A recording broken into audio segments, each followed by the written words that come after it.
All right, before we get to some algebra, how did the farmer do her math homework? Well, of course, she used a calculator. Ooh. All right, so we're going to do some one-step equations, and we're going to solve them using really excellent algebra. And what really excellent algebra looks like is showing work line by line every step of the way and always including a check. Let me show you what I mean. And you've probably seen equations like this before, maybe last year. So whenever we have an equation, we're going to draw a line underneath the equal sign. That shows us that this equation is really a scale, or really a balance. It's two equal sides. And whatever we do to one side, we have to do it to the other. Okay, the next thing we're going to do is we're going to analyze the equation. We're going to look at what happens to the variable. The variable is being multiplied by 10. If we're multiplying by 10, we're going to do the inverse operation of multiplying by 10, which is divide by 10. We're dividing by 10 because our real goal is to isolate the variable. And 10 divided by 10 is 1. So this is going to be x, 1x over here. But we can't just multiply this side by 10. Otherwise, the scale would be unequal. So we also have to divide the other side by 10. 50 divided by 10 is 5. Whenever I do this step, I rewrite the equation, and in this case, I've solved it. X equals 5. We're not done. We always include a check. A check starts with the original equation, 10x is equal to 50. Then we plug in, we substitute the value we found for x into the equation, because that's the value that makes the equation true. And then we check to see if this is a true statement. 10 times 5 is 50, and 50 is equal to 50. All right, let's do another one. Zoom in a tiny bit. Okay, I have an equal sign, so I'm going to draw a line through it to show that there are two sides. Now I'm going to analyze the equation. I'm adding 2, so I need to do the inverse of adding 2. The inverse of adding 2 means subtracting 2. And that's because if I add 2 and then subtract 2, it's 0, which means all I'm going to have left is an x. But I can't just subtract 2 from this side, otherwise my equal sign, my balance is thrown off, so I have to subtract 2 from the other side. 8 minus 2 is 6. We're not done until we've checked it. Rewrite the original equation.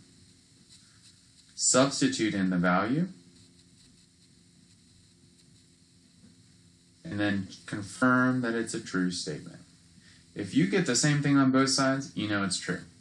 All right, let's try one more of these like old school simpler equations on your own. Pause the video and then check it in a few seconds to see if you have the algebra and the check correct.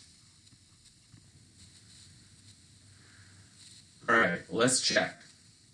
So your algebra should look like this. Even if you knew that that was 18 without showing the algebra, you've got to communicate the steps line by line in this way. And so then, once you've got the solution, your check should look like this. We've confirmed that 13 is equal to 13, 18 is the value that makes the equation true. Okay, now you're probably saying, I've done these equations before, I didn't remember at first, but now I get it. So let's make it a little more interesting. Let's move on to some rational numbers.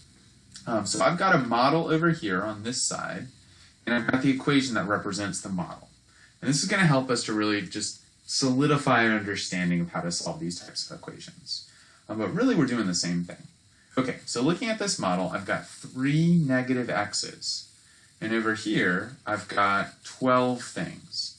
To solve this equation, I'm going to take these negative x's. I've got 1, 2, 3, and I need to make 3 groups because I've got 3 of them. I can do that over here in the same way.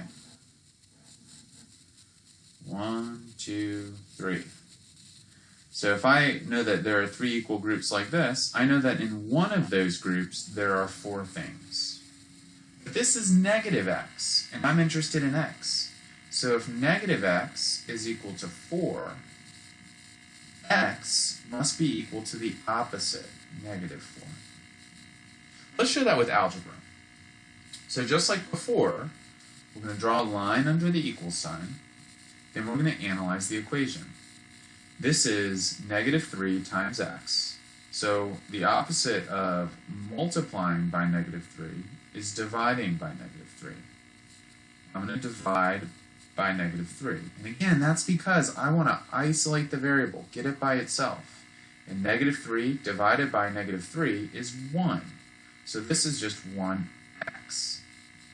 I can't do that to this side and not also do it to the other side. 12 divided by negative 3 is 4.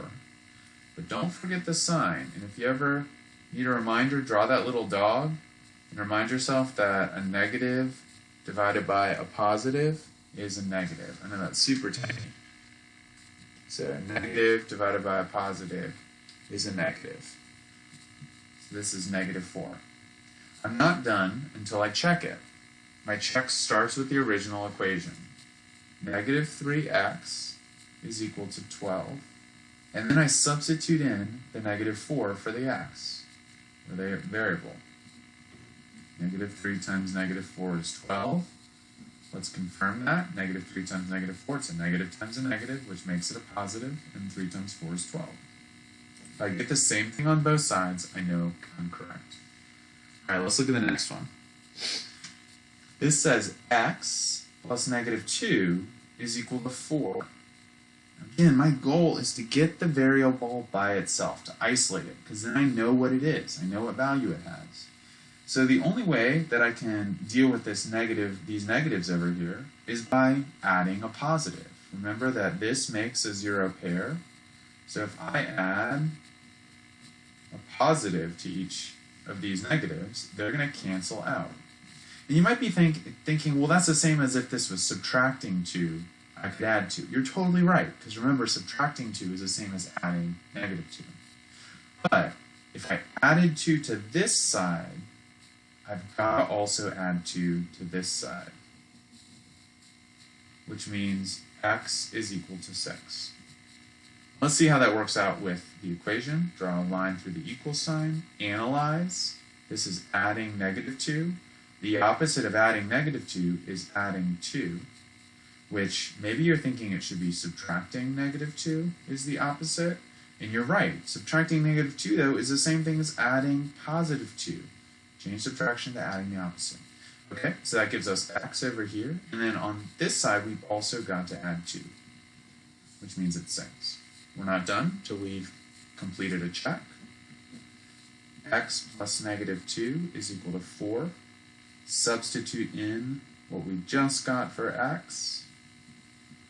These have 2 different signs, so I'm going to subtract them, get 4, and it's a positive because of the 6. And I got the same thing on both sides, so I'm good. All right, one more. And this one's kind of interesting when we look at the model. So this says, okay, this whole thing would be x, and we've only got half of it. So this is 1/2 x, which is here in the equation. 1/2 of x is equal to negative 3. We want to find out what a whole x is. So to get a whole x, we've got to double this.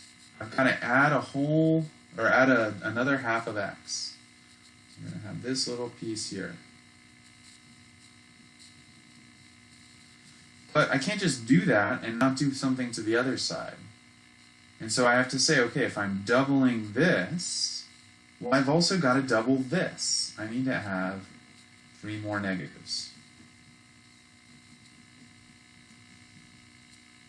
Which means we're going to have x is equal to negative 6.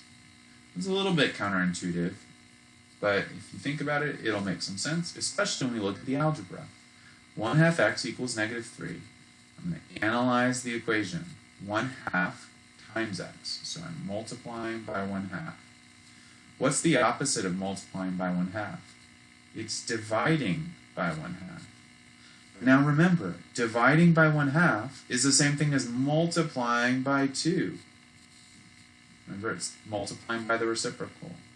And when I see this type of problem, I always show the step like this, times 2 over 1. Just separate that there. And that's because then you can very clearly see that 2 times 1, 1 times 2 here, this is going to give you 2 over 2x. And 2 over 2 is just 1. So really, this is just 1x. That's why we multiply by 2, to get that variable by itself. But of course, if I did it to this side, if I multiplied this side by 2, I've got to do the same thing to this side. Negative 3 times 2 is negative 6, which means x is negative 6. Final step. Check it. Rewrite the original equation. 1/2 x is equal to negative 3.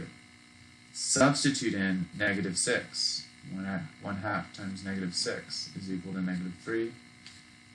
Confirm that we've got the same thing on both sides. Negative 3 is equal to negative 3. All right. Go on and practice. Good luck.